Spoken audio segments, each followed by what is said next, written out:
Everyone, welcome to YouTube channel JK tutorial. Students, हमने आपका chapter 13 जो था why do we fall in last time complete हो चुका था।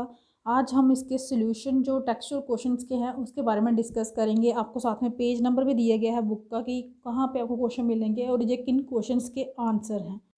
फर्स्ट ऑफ ऑल देखिए, आपका पेज नंबर 178 का जो क्वेश्चन है, state and two condition essential for good health. अच्छी हेल्थ के लिए कोई दो कंडीशन जो हैं वो बताइए। तो नेचुरली आपको सभी पता है, हमने ऑलरेडी इस वीडियो में सारी कंडीशन जो है वो डिस्कस की हुई हैं। जो आपका है, सबसे पहले तो ये है कि अच्छी हेल्थ जो होती है पर्सन की, वो डिपेंड कहाँ पे करती है, उसके सोशल एनवायरनमेंट पे, पब्लिक क्लीननेस पे, अच्छी इकोनॉमिक कंडीशन और अर्निंग होनी चाहिए, सोशल इक्वलिटी और हारमोनी होनी चाहिए। नेक्स्ट आपका सेकंड क्वेश्चन, आपको दो कंडीशन बतानी है जो ज़रूरी हैं फ्री ऑफ डिजीज़ होने, जिससे कि फ्री ऑफ डिजीज़ रहें, आप सेव रहें, डिजीज़ से दूर रहें। तो ऐसी कौन सी कंडीशन है? सबसे पहले तो अच्छा खाना होना चाहिए, बैलेंस डाइट होनी चाहिए, और दूसरा है पर्सनल और पब्लिक हाइजीन मेंटेनेंस होनी चाहिए, अपनी और पब्लिक की साफ़ सफाई की मेंटेनेंस। थर्ड क्वेश्चन आपको दिया गया था यहाँ पे कि जो आंसर ऊपर दिए गए हैं क्या वो सेम है या डिफरेंट है, अगर हैं तो क्यों। आंसर जो हैं वो सेम नहीं होते हर टाइम पे, क्योंकि मीनिंग जो होता है हेल्थ के बारे में वो वेरी चेंज होता है पर्सन से लेके एक पर्सन से दूसरे पर्सन तक। तो इसलिए हम ये नहीं बोल सकते कि ये सब कंडीशन जो हैं वो आपस में मैच करती होंगी। देखिए यहाँ पे एक एग्जांपल भी, वाई पूछा था उसने तो रीज़न तो दे दिया हमने। अगर आपने ज़्यादा अच्छी तरह से समझना चाहते हैं तो इसके लिए एक एग्जांपल दे दीजिए। जैसे कि गुड हेल्थ हो, जैसे डांसर की, तो वो क्या होना चाहिए कि एबल होनी चाहिए स्ट्रेच करने की अपनी बॉडी डिफ़िकल्ट और ग्रेसफुल पोजीशन में। दूसरी साइड जो अच्छी हेल्थ हो म्यूजिशियन की ले लीजिए, तो उसका क्या मतलब होगा, इनफ ब्रीथिंग कैपेसिटी होनी चाहिए उसके लंग्स में कि वो कंट्रोल कर सके अपनी वॉइस को। तो वो डिपेंड करता है कि पर्सन करता क्या है, क्या काम कर रहा है, ठीक है, तो उसके अकॉर्डिंग उसकी हेल्थ होनी चाहिए। लेकिन दोनों के इसमें एक सिमिलरिटी होनी चाहिए, जो कंडीशन इसेंशियल है गुड हेल्थ के लिए वो मेंटेन है। First of all good health तो होनी चाहिए, ठीक है, तो उसके बाद चांस होता है कि डिजीज़ क्या हो, ज़ीरो। नेक्स्ट आपके ये पेज नंबर 180 के क्वेश्चन हैं। इसमें आपको बताया गया है कोई 3 रीज़न बताने हैं कि आप ये क्यों सोचते हो कि आप सिक हो और आप डॉक्टर के पास जाना चाहते हो, ठीक है। अगर वन ऑफ इनमें से कोई एक सिम्टम आप में प्रेजेंट हो तो आप डॉक्टर के पास जाना चाहते हो या नहीं, ठीक है। कोई एक आपको सिम्टम दिख रही हो आप में किसी डिजीज़ की, तो क्या आप डॉक्टर के पास जाना प्रेफर करते हो? अगर करते हो तो क्यों करते हो, अगर क्यों नहीं तो क्यों नहीं करते हो, ठीक है। तो होता क्या है, जब भी कोई डिजीज़ होती है तो उसके सिम्टम जो साइंस होते हैं वो तो शो होते ही होते हैं, ठीक है। ये सिम्टम क्या हो सकते हैं आपके, हेडेक, कफ, लूज मोशन, बाउड विद पस एक्स, ये सारे सिम्टम हमने ऑलरेडी डिस्कस किए हुए हैं, वीडियो में पढ़ा हुआ था। ये सिम्टम हमें इंडिकेट करते हैं डिजीज़ के बारे में, लेकिन ये नहीं बताते कि कौन सी डिजीज़ है, ठीक है। तो इसलिए एडवाइजेबल यही है कि जाना चाहिए डॉक्टर के पास और अपने डायग्नोज कराने चाहिए, साइंस बताने चाहिए अपने डिजीज़ के कि हमारे ये सिम्टम्स जो है हमें शो हो रहे हैं। तो डॉक्टर क्या करेगा, लेबॉरेटरी टेस्ट के लिए बोलेगा, जो कराएगा अगर ज़रूरी होगी, ताकि कंफर्मेशन हो सके कि पार्टिकुलरली कौन सी बीमारी है। सेकंड आपको पूछा कि इनमें से कौन सी केस में आप सोचते हो कि लॉन्ग टर्म इफेक्ट होंगे आपकी हेल्थ पे, ठीक है, और मोस्ट अनप्लीजेंट। अगर आपको जॉन्डिस होगा, अगर आपको लाइस होगा, अगर आपको एक्ने होगा, और क्यों। देखो हमारी बॉडी इफेक्टेड नहीं हो सकती लाइस से या एक्ने से ज़्यादा देर के लिए, ठीक है, ये तो थोड़ी देर के लिए होती है। लेकिन केस जो जॉन्डिस का होता है तो ये लॉन्ग लास्टिंग इफेक्ट होके जाता है। हाई टेम्परेचर होता है, हेडेक होता है, जॉइंट में पेन्स होती है, महसूस होती है नासिया, वॉमिटिंग, रैशेस हो जाते हैं, ठीक है। जॉन्डिस क्या करता है, जॉन्डिस होने की वजह से हमारे में ब्लड का जो लेवल है वो कम हो जाता है, ठीक है। तो इसलिए ये जो उस लेवल को पूरा करना फिर से बॉडी के लिए बहुत मुश्किल होता है। तो इसलिए ये जो है ये लॉन्ग टर्म इफ़ेक्ट देके जाती है हमारी हेल्थ को, और पेशेंट को सफ़र करना पड़ता है पुअर हेल्थ से, और रिकवरी करने में बड़ा टाइम लग जाता है, उसको सूटेबल ट्रीटमेंट दी जाती है, कंप्लीट बेड रेस्ट दी जाती है इस केस में। नेक्स्ट आपका क्वेश्चन है पेज नंबर 187 के कि क्यों हम नॉर्मली एडवाइस होते हैं क्यों to take bland and nourish food man we are sick. जब हमें एडवाइस क्यों किया जाता है कि ब्लैंड और नरिश फूड लें जब हम बीमार हों। देखो जो नॉर्मल फंक्शन होते हैं बॉडी के वो डिस्टर्ब हो जाते हैं जब हम बीमार होते हैं, तो नरिशिंग फूड तो उस टाइम चाहिए, नरिशमेंट चाहिए हमारी बॉडी को, और ऐसी नरिशमेंट चाहिए होती है जो ईजिली डाइजेस्ट हो, ठीक है, जिसके अंदर न्यूट्रिएंट्स तो सारे हों लेकिन ईजिली डाइजेस्ट हो हमारी बॉडी से। तो ये मेन रीज़न होता है कि हमें ब्लैंड और नरिश फूड जो है उसकी एडवाइसमेंट मिलती है जब हम बीमार होते हैं। अब नेक्स्ट आपका what are the different mean by which infectious disease spread. बताइए मीन जिससे कि इन्फेक्शियस डिजीज जो हैं वो फैलती हैं। ये भी हमने ऑलरेडी वीडियो में डिस्कस किया है। थ्रू एयर से फैलती है। जब इन्फेक्टेड पर्सन जो है वो स्नीज करता है, जब कफ करता है तो ड्रॉपलेट रिलीज होते हैं जिसके अंदर जर्म्स होते हैं और इन्फेक्ट करते हैं दूसरे हेल्दी पर्सन को। एयर के थ्रू वो माइक्रोब्स एंटर कर जाते हैं नई बॉडी में, जैसे कि कॉमन कोल्ड का, निमोनिया का, ट्यूबरक्लोसिस का। ठीक है, वाटर से भी फैलते हैं। ठीक है, गंदा पानी होगा वो भी इन्फेक्ट करता है बड़े सारे लोगों को, उन्हें बीमार कर देता है, जैसे कॉलरा, एमाइबेसिस, हेपेटाइटिस है। ये स्प्रेड कहाँ से होती है? पानी से होती है। सेक्शुअल कॉन्टैक्ट से भी कुछ डिजीज़ फैलती हैं, जैसे कि एड्स आपका सिफिलिस है, ये ट्रांसमिट होता है सेक्शुअल कॉन्टैक्ट से। ठीक है, सेक्शुअल कॉन्टैक्ट। और इसके अलावा एड्स वायरस जो है वो फैलता कहाँ से है? ब्लड से, इन्फेक्टेड सिंचेस से, इन्फेक्टेड मदर से बेबी में ड्यूरिंग प्रेगनेंसी और ब्रेस्ट फीडिंग में। ठीक है, और कौन सी बीमारियाँ? नेक्स्ट है थ्रू वेक्टर्स। कुछ ऐसे एनिमल्स होते हैं जो एक्ट करते हैं इंटरमीडिएट द वेक्टर किसी पार्टिकुलर डिजीज़ के लिए। जो वेक्टर कैरी करते हैं डिजीज़ कहाँ से? इन्फेक्टेड पर्सन से कहाँ पे? Healthy person. जैसे मास्कीटो स्प्रेड करता है मलेरिया को कहाँ पे? ह्यूमंस में। वो कैसे? जब वो सब करता है ब्लड को ह्यूमन बींग्स के। नेक्स्ट आपका थर्ड क्वेश्चन है, आप कौन से प्रिकॉशन लेते हो स्कूल में रिड्यूस करने के लिए इंसिडेंट्स किसका? इन्फेक्शियस डिजीज़ का। तो क्या होता है? अवॉइड करते हैं कॉन्टैक्ट ऑफ स्टूडेंट्स जो सफरिंग है एयरबोर्न डिजीज से, जैसे कॉमन कोल्ड, कफ, आई फ्लू एक्सेट्रा। ठीक है, चेकिंग करके availability of clean drinking water की स्कूल में। क्लीन कर सकते हैं स्कूल की सराउंडिंग जो है वो, ना ही अलो ना करने दीजिए, वैक्टर्स की ग्रोथ ना हो। सफाई होगी तो मॉस्किटो वगैरह वहाँ पे पनपेंगे नहीं। ठीक है, तो ये क्लीननेस तो होनी चाहिए। और साथ में starting childhood immunization programme in school. Childhood immunization programme जो है वो स्टार्ट होने चाहिए स्कूल में। तो इम्यूनाइजेशन क्या होता है? यही आपका नेक्स्ट क्वेश्चन है, व्हाट इज़ इम्यूनाइजेशन। इम्यूनाइजेशन एक ऐसी प्रोसेस होती है इंजेक्ट करने की, वैक्सीनेशन कहाँ पे? हेल्दी पर्सन में।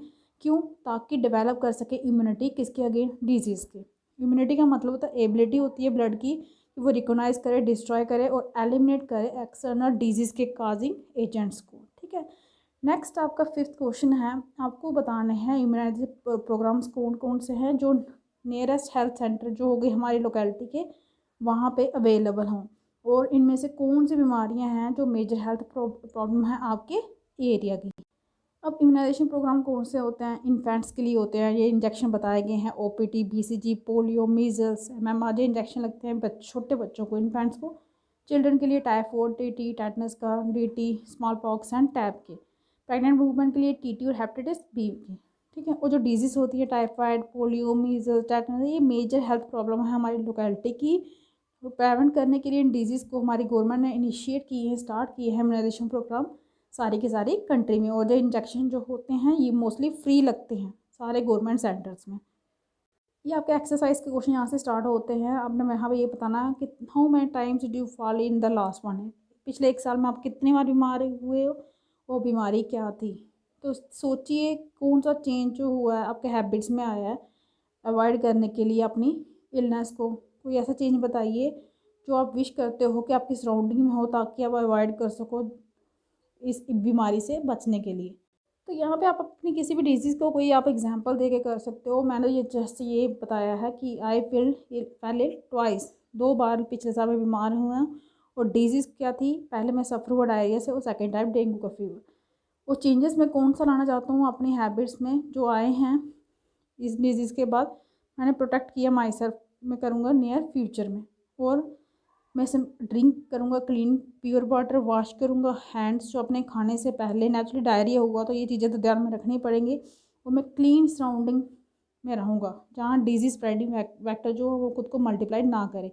तो ये क्यों बताया गया है? डेंगू फीवर के कारण। तो एग्जाम्पल दिए गए जैसे प्योर ड्रिंकिंग वाटर होना चाहिए, वो अवेलेबल होना चाहिए। और इनटेक जो हो इम्प्योर वाटर का वो मेन कारण है इन्फेक्शियस डिजीज़ का। ठीक है, ये एग्जाम्पल आ गया मॉस्किटोस के केस में।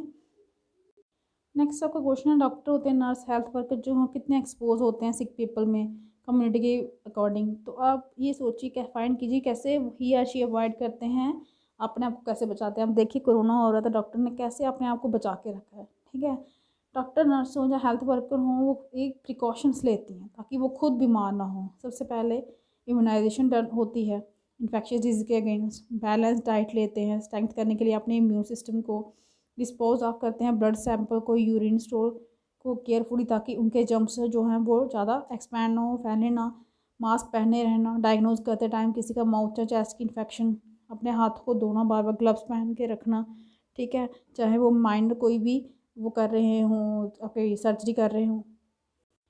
नेक्स्ट आपका कंडक्ट करना आपने सर्वे अपने नेबरहुड में फाइंड करने के लिए 3 मोस्ट कॉमन डिजीज़ अगर कोई हैं जो मोस्टली वहाँ पे होती हैं, वो 3 स्टेप बताइए जो आप ले सकते हो, लोकल अथॉरिटीज़ आप ले सकती हैं कहाँ पे इंसिडेंट्स ऑफ दिस डिजीज, उन डिजीज़ के अगेंस्ट। तो first of all I conducted survey, तो इसका आंसर ये है कि जब मैंने कंडक्ट किया सर्वे अपने नेबरहुड में तो मुझे फॉलोइंग 3 कॉमन जो डिजीज़ जो वो तो कौन कौन से मिली हैं। फर्स्ट ऑफ ऑल है आपका टाइफाइड जिसके सिम्टम्स होती है, हेडेक होता है, फीवर होता है, कभी हाई हो जाता है, कभी डिक्लाइन हो जाता है फीवर यहाँ पे। तो कौन से स्टेप जो हैं वो लेने चाहिए, प्रॉपर हाइजीन होना चाहिए सराउंडिंग एरिया रहने का, सेफ डिस्पोजल होना चाहिए एक्सक्रीटा का और दूसरे वेस्ट जो होते हैं, प्रोवाइडिंग होनी चाहिए टैब और टाइफाइड ओरल वैक्सीन जो है। नेक्स्ट आपकी बीमारी कौन सी है जो कॉमन होती है, कॉलेरा की, ठीक है। कॉलेरा में क्या होता है, पेननेस, वाटरी डायरिया होता है, एफर्टलेस वॉमिटिंग होती है।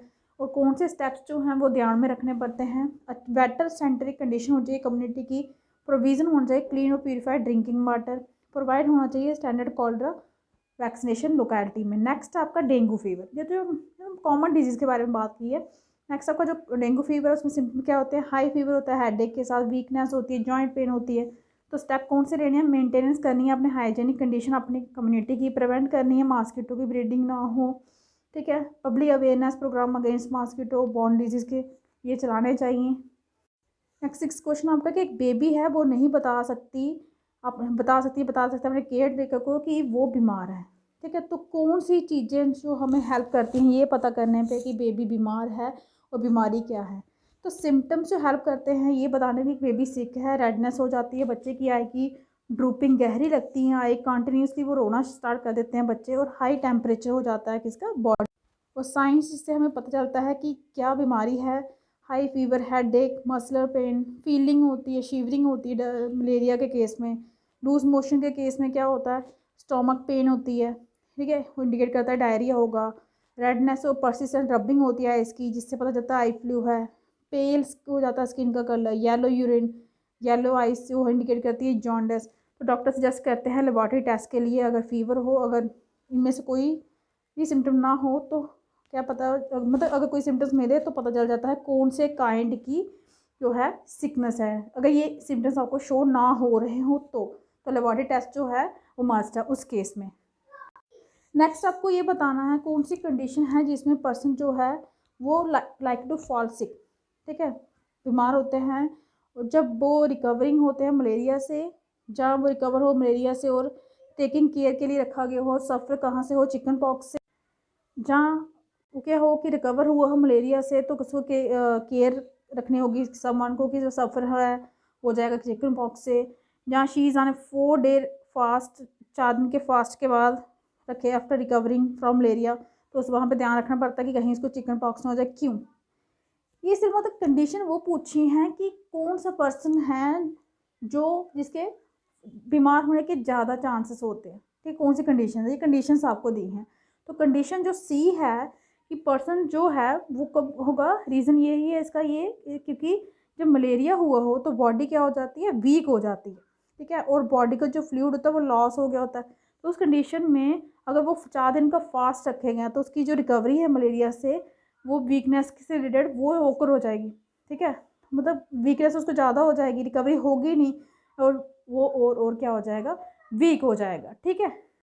तो सेकंड केस है कि उसकी जो इम्यून सिस्टम ऑलरेडी वीक हो गया होता है मलेरिया के कारण, अगर वो टेक केयर नहीं करेगा कि कोई किसी की जो सफरिंग है किसी चिकन पॉक्स से, तो हाई प्रोबेबिलिटी है कि उसको भी वो बीमारी होने के चांस है, ठीक है। तो ये केसेस हैं आपके कि आपको कैसे पर्सन जो है वो ज़्यादा बीमार होने के उसके अंदर चांसेस हैं।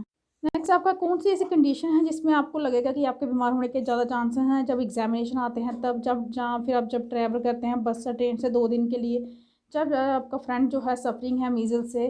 क्यों, देखो जो कंडीशन सी है आपकी वहाँ पे चांस हैं ज़्यादा मैक्सिमम। क्यों, मीजल्स एक इन्फेक्शियस वायरल डिजीज़ है यंग चिल्ड्रन में जो स्प्रेड होती है नेसल या थ्रोट से डिस्चार्ज होकर। तो अगर आप कांटेक्ट में जाते हैं ऐसे फ्रेंड के जो सफ़र है मीज़ल्स से, तो आपके बीमार होने के जो चांसेस हैं वो भी बढ़ जाते हैं। तो ये आपके जो टेक्सचुअल क्वेश्चन थे ये यहाँ पे ख़त्म होते हैं। यहाँ पे आपकी ये वीडियो भी ख़त्म होती है, आपका ये चैप्टर भी ख़त्म हो रहा है। अगर आपको कोई भी डाउट है तो आप बता सकते हैं। अगर आपको मेरी ये वीडियो पसंद आई हो तो प्लीज़ इसे लाइक करें, शेयर करें और मेरे चैनल को सब्सक्राइब करें। Thank you.